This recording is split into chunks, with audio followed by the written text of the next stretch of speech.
semuanya, Namo Buddhaya. Namo Buddhaya. Namo Buddhaya. Namo Buddhaya. Oke.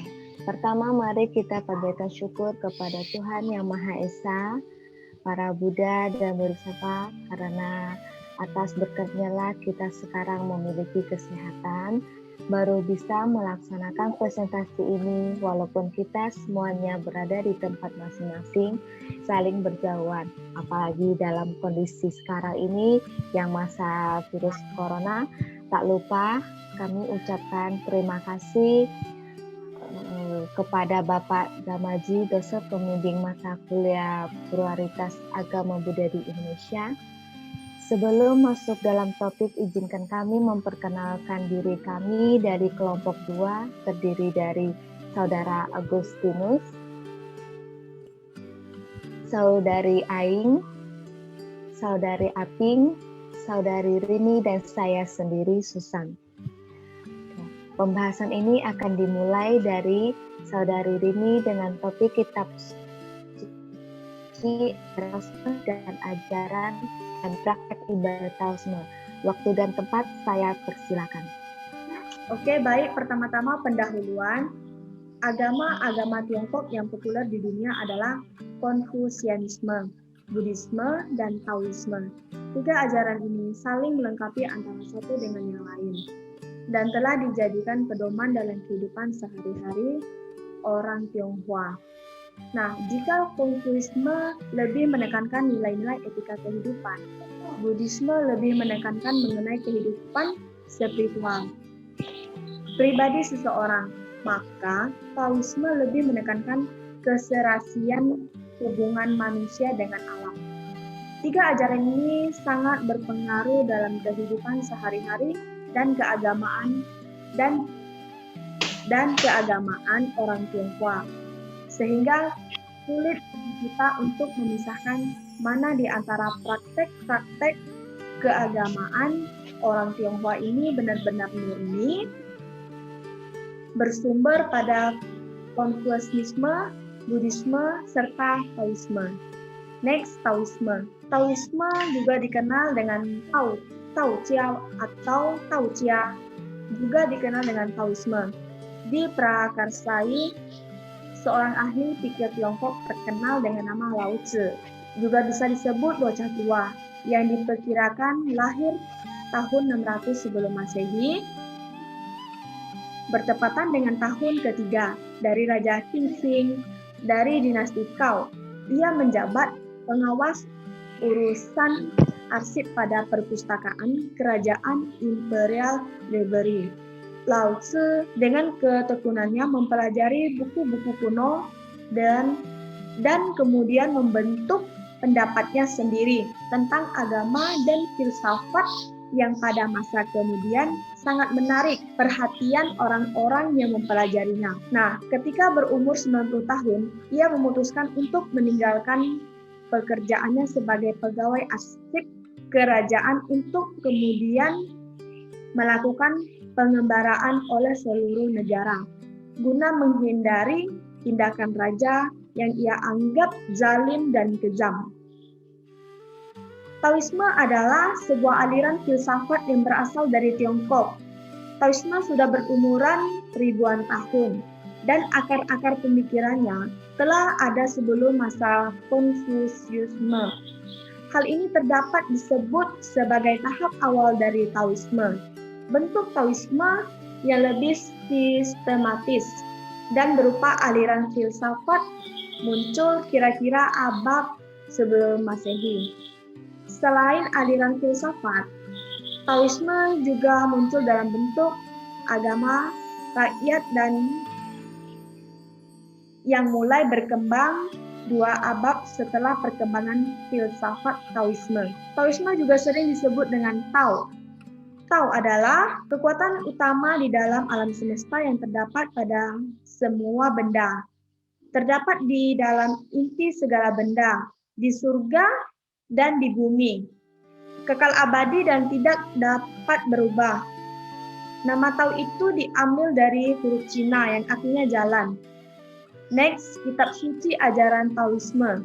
Nah, kitab suci ajaran Taoisme. Taoisme merupakan ajaran Lao Tzu yang berdasarkan Tao Te Ching. Awalnya Tao Te Ching disebut Lao Tzu, Wu Qian Yuan, atau tulisan Lao Tzu, 5.000 kata. Selanjutnya, dia meninggalkan ibu kota dan tidak pernah terdengar lagi kabar beritanya. Belakangan masa dinasti Han 202 sampai 221 sebelum Masehi, kita itu mulai disebut Tao Te Ching karena membahas mengenai Tao yang artinya jalan dan Te yang artinya kebajikan yang diajarkan Lao Tzu. Pengikut Lao Tzu yang terkenal adalah Zhuangzi yang merupakan tokoh penulis kitab yang berjudul Zhuangzi. Tao Te Ching terdiri atas 81 buah sajak-sajak singkat, disertai prosa-prosa singkat, terdiri dari 25 halaman, yang kemudian diberi komentar oleh berbagai ahli filsafat sehingga menjadi kitab yang sangat tebal. Sekalipun Tao Te Ching itu tipis, tetapi isinya mencakup hampir keseluruhan aspek kehidupan. Sekalipun kata yang digunakan sederhana, akan tetapi kandungan maknanya berisikan banyak paradoks. Kitab tipis itu betul-betul merupakan tantangan bagi siapapun untuk memahamkan pengertiannya yang lebih dalam. Kitab ini ditulis oleh Lao Tzu pada abad 6 sebelum Masehi. Sangat sulit bagi orang awam untuk memahami kitab tersebut karena sangat kritis dan disampaikan secara lugas. Isi terpenting dari Tao Te Ching yaitu ajaran tentang Wu Wei. Wu Wei merupakan perintah termasyhur bagi penganut Taoisme yang dijadikan pedoman dan etika dalam memelihara kehidupan seseorang dan memberikan contoh jalan untuk menjadi orang yang bijaksana. Wu Wei adalah hidup yang dijalani tanpa ketegangan. Hal itu merupakan perwujudan yang murni dari kelemah lembut, kesederhanaan, dan kebebasan. Kitab tersebut menyimpan suatu pengertian yang ajaib, yaitu tersirat dalam kata Tao. Kata ini menyulitkan banyak sarjana untuk mengartikannya. Ajaran Taoisme cenderung membawa tradisi Tiongkok kuno ke dalam bentuk keagamaan filsafat. Dengan demikian, Lao Tzu menjadikan Taoisme menjadi paham yang terdapat mengembangi paham Konfusianisme yang terkenal sebagai paham kuno dan yang berusaha mempertahankan tradisi Tiongkok dalam bentuk baru, tapi berada pada jalan yang sama dengan yang dilalui Taoisme. Di samping kitab Tao Te Ching, terdapat juga kitab-kitab lain yang dianggap para ahli sebagai karya kedua terbesar dari filsafat Taoisme, yaitu kitab Zhuangzi yang berisi tentang pemikiran guru. Zhuang dan murid-muridnya dan kitab Leizi yang berisi kumpulan-kumpulan cerita dan hiburan dalam filsafat. Next, ajaran dan praktek ibadah Taoisme. Ajaran dan praktek Taoisme. Next, ajaran dan praktek ibadah Taoisme. Selanjutnya akan dibahas oleh teman saya, Saudari Aping. Silakan. Terima kasih atas waktunya. Baiklah, saya akan menjelaskan tentang ajaran dan praktik ibadah Taoisme. 1. Tao. Inti pengajaran Taoisme adalah Tao, yang berarti tidak berbentuk, tidak terlihat, tetapi merupakan proses kejadian dari semua benda hidup dan segala benda-benda yang ada di alam semesta. Tao yang berwujud dalam bentuk benda hidup dan kebendaan lainnya adalah Te. Gabungan Tao dan Te dikenal sebagai Taoisme yang merupakan landasan kealamian. Taoisme bersifat tenang, tidak berubah, bersifat lembut seperti air, dan bersifat abadi. Keabadian manusia terwujud di saat seseorang mencapai kesadaran Tao, dan manusia tersebut akan menjadi dewa. Taoisme membahas proses terjadinya alam semesta dan semua makhluk dalam Tao Te Ching bab 42. Tao melahirkan Esa. Esa melahirkan Yin dan Yang. Yin Yang saling melengkapi untuk menghasilkan tenaga atau kekuatan. Kekuatan tersebut sebagai sumber dari jutaan benda di dunia. Setiap benda di alam semesta yang berupa benda hidup ataupun benda mati mengandung yin yang saling melengkapi untuk mencapai keseimbangan. Secara terminologi, yin dan yang diterjemahkan sebagai negatif dan positif. Setiap benda bersifat dualisme yang terdiri dari unsur positif dan unsur negatif.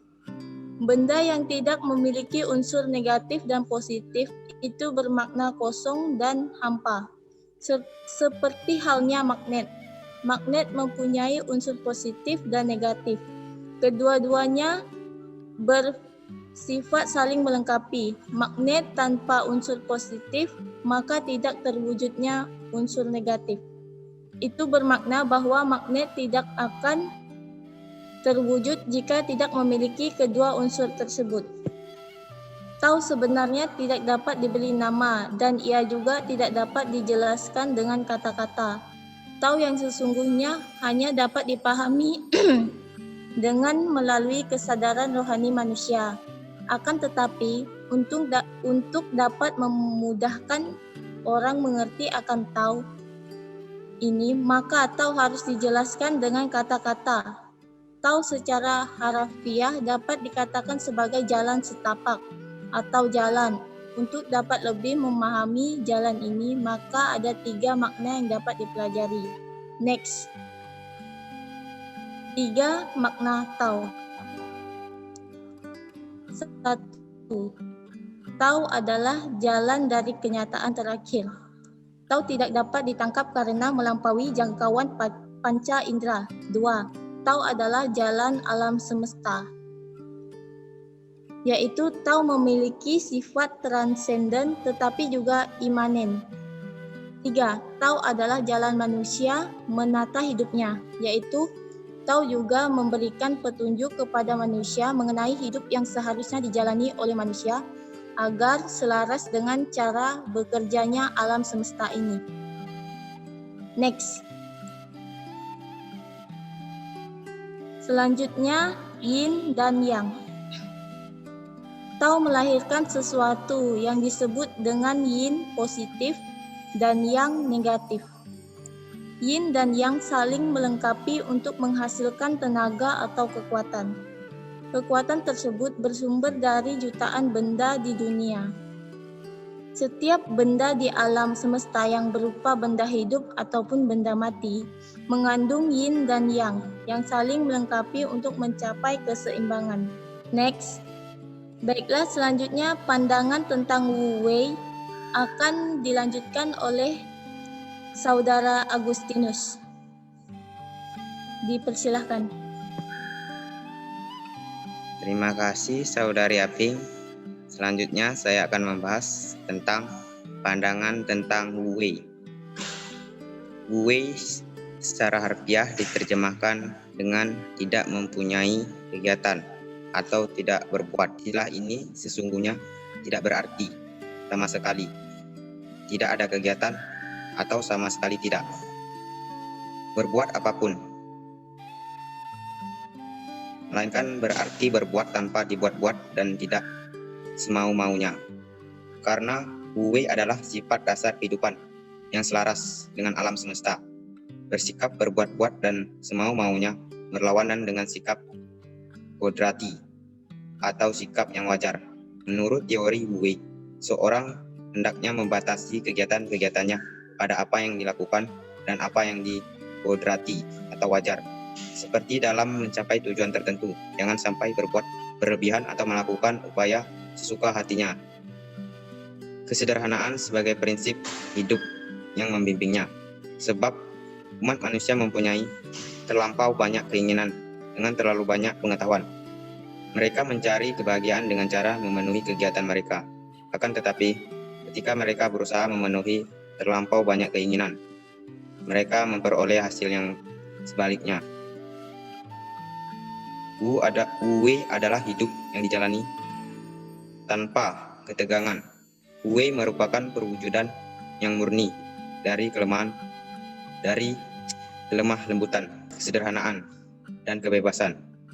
Suatu kemampuan yang efektif, yang murni, di mana kita ada gerakan yang dihambur-hambur sekedar untuk dipamerkan keluar. Jika Wu-wei dilihat dari luar, terlihatlah ia tanpa daya, karena tidak pernah memaksa dan tidak pernah terlihat tegang. Rahasianya terletak pada cara mencari ruang kosong dalam hidup dan alam, dan bergerak melaluinya.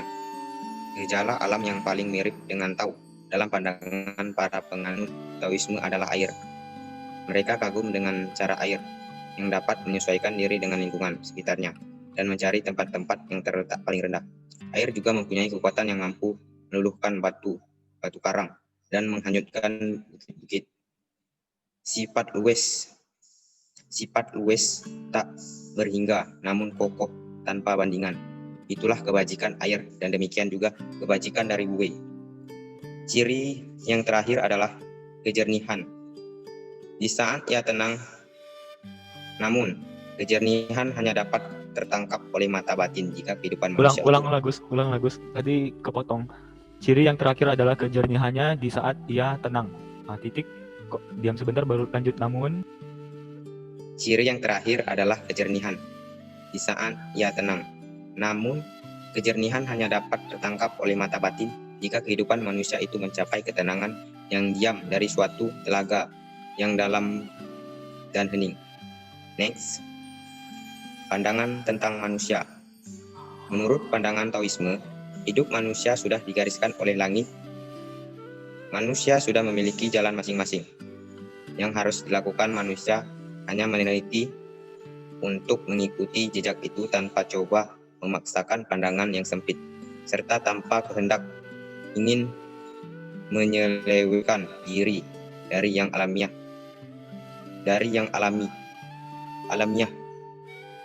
Ini keuntungan pribadi.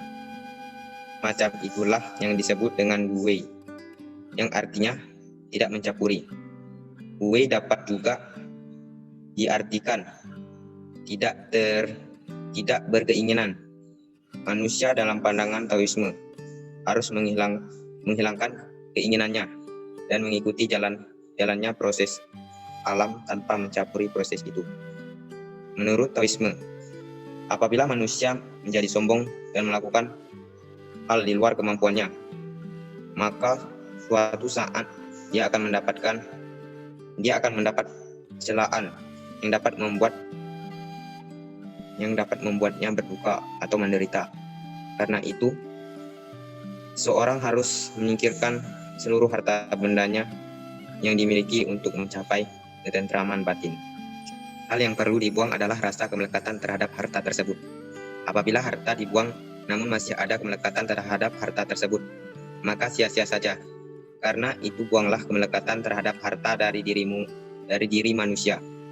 Dan harta benda harus digunakan untuk kepentingan sosial. Dengan demikian, manusia tidak akan merasa penderitaan akibat kehilangan harta. Seperti tertulis dalam Tao Te Ching bab 2 ayat 11b. Oleh karena tidak mempunyai apa-apa, maka dia tidak pernah kehilangan apa-apa. Manusia yang mengikuti Tao tidak mencampuri hidup orang lain. Dalam arti, ia tidak memaksakan orang lain membutuhkan. Ia menolong mereka menjadi bebas dengan mengikuti Tao. Manusia yang mengikuti Tao tidak mencampuri hidup orang lain. Dalam arti, ia tidak memaksakan orang lain membutuhkan. Ia menolong mereka menjadi bebas dengan mengikuti Tao. Manusia yang baik adalah yang mampu mengikuti jalannya alam semesta sesuai dengan Tao. Oke, next. Etika Taoisme. Selanjutnya akan dibahaskan oleh saudari Aing. Oke, terima kasih atas waktunya. Baiklah, saya akan membahas tentang etika Taoisme.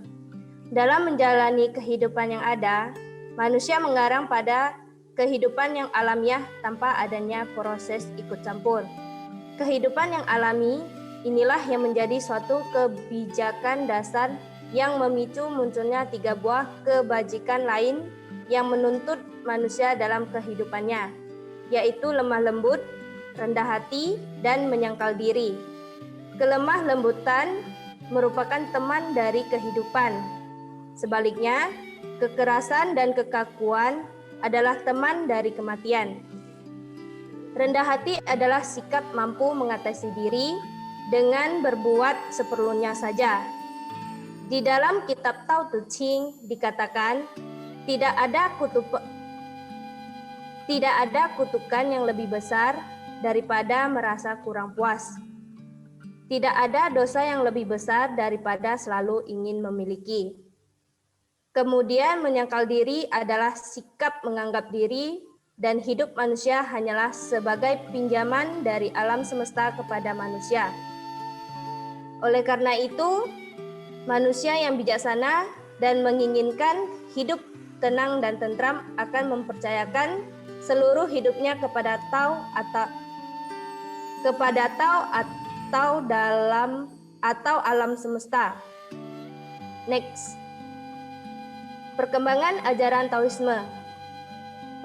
Perkembangan selanjutnya, ajaran Lao Tzu terletak di tangan murid-muridnya. Yang terkenal di antaranya bernama Zhuangzi.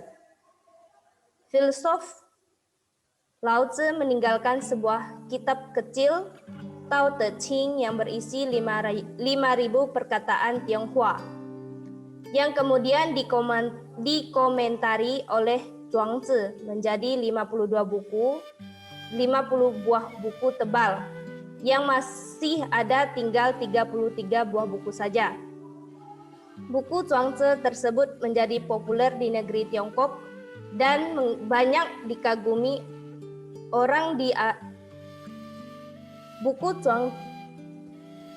Buku Zhuangzi tersebut menjadi populer di negeri Tiongkok dan banyak dikagumi orang di sana. Akan tetapi sayang tulisan Zhuangzi tersebut tidak menggambarkan ajaran Lao Tzu yang murni. Oleh karena itu, di sana sini penuh dengan pandangannya sendiri yang menyimpang dari ajaran gurunya. Setelah Zhuangzi meninggal, maka banyak penulisan yang melanjutkan ajaran Taoisme dalam bentuk keagamaan.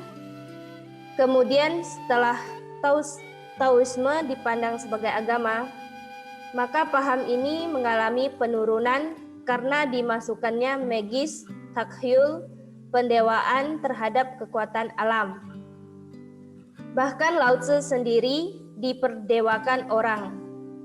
Ketika Buddhisme masuk Tiongkok, Taoisme meminjam daripadanya faham reinkarnasi, penitisan roh kembali, sehingga Lao Tzu dianggap sebagai titisan Dewa Buddha. Setelah itu didirikan banyak kuil di seluruh Tiongkok. Diciptakan juga upacara-upacara dan kurban-kurban dan sebagainya untuk memuja Lao Tzu dan roh-roh halus. Hampir 1000 tahun lamanya, Taoisme berkembang seiring dengan Konfusianisme dan tersebar ke seluruh penjuru Tiongkok sehingga berpengaruh luas terhadap segala aspek kebudayaan. Akhirnya terjadi perpecahan dalam Taoisme yaitu timbulnya aliran Taoisme filosofis murni dan Taoisme religius yang bersifat keagamaan. Taoisme yang bersifat filosofis mempunyai dasar filsafat naturalisme atau kealaman yang mengajarkan bahwa segala sesuatu memiliki inti. Misalnya, kesederhanaan itu adalah kunci pengetahuan, kesabaran adalah kunci pengertian, kasih sayang dan ramah tamah adalah kunci persahabatan. Sedangkan ketenangan adalah kunci kehidupan yang baik. Selanjutnya, Taoisme menjuru ke dalam suatu faham magisme serta praktek-praktek takhayul.